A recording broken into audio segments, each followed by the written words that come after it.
Assalamu alaikum. Chapter 3, question 59. Find an equation of both lines that are tangent to the curve and are parallel to the line. इस line के parallel है और जो curve दी हुई है इससे tangent है। 3x माइनस वाई हमने जो भी लाइन दी हुई थी वो लिखा, उसकी इक्वेशन लिखी, यहाँ से y की वैल्यू फाइंड की और हमने स्लोप फाइंड किया। स्लोप हमें पता है डेरिवेटिव से हम फाइंड कर देते हैं, y is equal to m x plus c से हम इसे कंपेयर करके भी फाइंड कर सकते हैं। यहाँ से हमारे पास स्लोप 3 आ गई। अब जो हमारे पास कर्व दी हुई थी उसके लिए भी हम स्लोप फाइंड कर लेते हैं, तो उसकी स्लोप ये आ गई। अब ये और ये हमारे पास सेम होंगे क्योंकि दोनों डेरिवेटिव हैं, दोनों स्लोप हैं और दूसरा ये पैरेलल है, तो इसका मतलब है इन दोनों को हम इक्वल रख सकते हैं। इन दोनों को हमने इक्वल रखा, 3 को इधर लेके आए, सब्ट्रैक्ट किया, यहाँ से हमारे पास x की 2 वैल्यूज़ आई, एक 0 और एक 2। अब सबसे पहले हम स्लोप इंटरसेप्ट फार्मूला यूज़ करेंगे, लेकिन उसके लिए हमारे पास y की वैल्यू होना ज़रूरी है क्योंकि हमने b की वैल्यू फाइंड करनी है।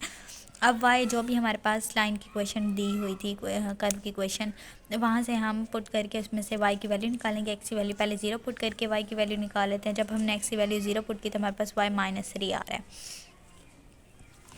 देन हमने स्लोप इंटरसेप्ट फार्मूले में y की वैल्यू जो भी माइनस 3 आई और x की वैल्यू हमारे पास 0 थी, स्लोप हमारे पास 3 थी, वो पुट किया तो b हमारे पास माइनस 3 आ गया।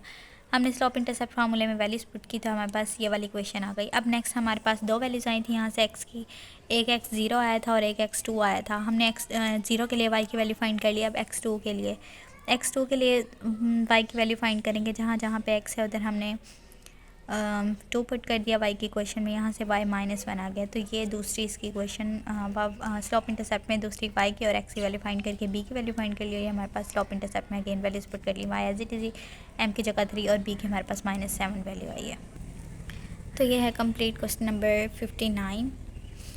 हमने पहले स्लोप लिया, स्लोप इंटरसेप्ट फार्मूले से इन दोनों इक्वेशंस को फाइंड किया for x is equal to 0 and x is equal to 2.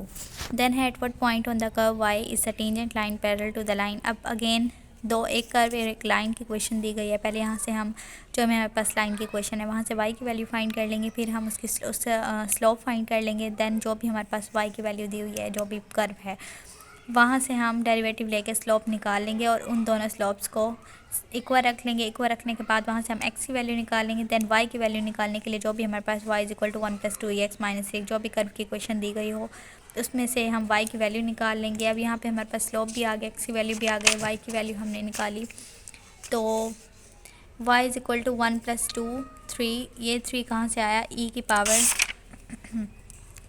x की log ऑफ 3 थी, तो जब हमने इसमें log ऑफ 3 पुट किया, log से कैंसिल, यहाँ पे 3 आ गया, तो 1 + 2 × 3 -3 log ऑफ 3, तो ये आ जाएगा 7 -3 log ऑफ 3। ये y की वैल्यू आ गई। अब अगेन हम b की वैल्यू चाहिए हमें, तो y की वैल्यू भी हमने पुट कर ली, x की वैल्यू भी पुट कर ली, यहाँ से हमने b की वैल्यू निकाली। अब b की वैल्यू निकालने के बाद हमने दोबारा स्लोप इंटरसेप्ट फार्मूला यूज़ किया। हमारे पास m भी है, हमारे पास b भी है, तो m और b में वैल्यूज़ पुट करने के बाद हमारे पास y की इक्वेशन आ गई। देन है हमारे पास find equation of the normal line. अब यहाँ पे नॉर्मल लाइन यूज़ हुई है, to the curve that is parallel to the line.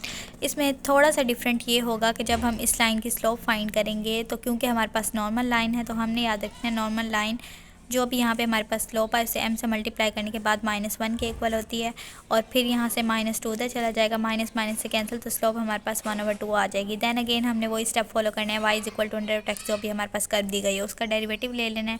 Derivative लेने के बाद इन दोनों डेरिवेटिव को एक ये 1/2 और जो भी हमारे पास ये वाला डेरिवेटिव आएगा इनको हमने इक्वल रख देना है। इक्वल रखने के बाद यहाँ से x की वैल्यू फाइंड कर लेनी है। जब x की वैल्यू फाइंड कर लेंगे तो हमने इसे जो भी हमारे पास कर्व दी हुई थी y is equal to √x उसमें पुट करके y की वैल्यू फाइंड कर लेनी है। y की वैल्यू आ जाए तो हम स्लोप इंटरसेप्ट फार्मूला यूज़ करेंगे। स्लोप इंटरसेप्ट फार्मूले से हम b की वैल्यू फाइंड करेंगे। b की वैल्यू फाइंड करने के बाद सारी वैल्यूज़ को स्लोप इंटरसेप्ट फार्मूले में पुट कर देंगे तो हमारे पास इक्वेशन आ जाएगी। देन है where does the normal line. अब अगेन नॉर्मल लाइन की बात हुई है, to the parabola at the point intersect the parabola at second time. अब हमने पॉइंट दिया, उन्होंने हमें नॉर्मल लाइन की इक्वेशन दी हुई है, हमने बताना है कि पैराबोला पे कहाँ मेट करती है। तो y is equal to x² -1 dy/dx। यहाँ से जब हमने स्लोप निकाली तो अगेन स्लोप को हम -1 के इक्वल रख के स्लोप 1/2 ले लेंगे, क्योंकि नॉर्मल लाइन की वजह से।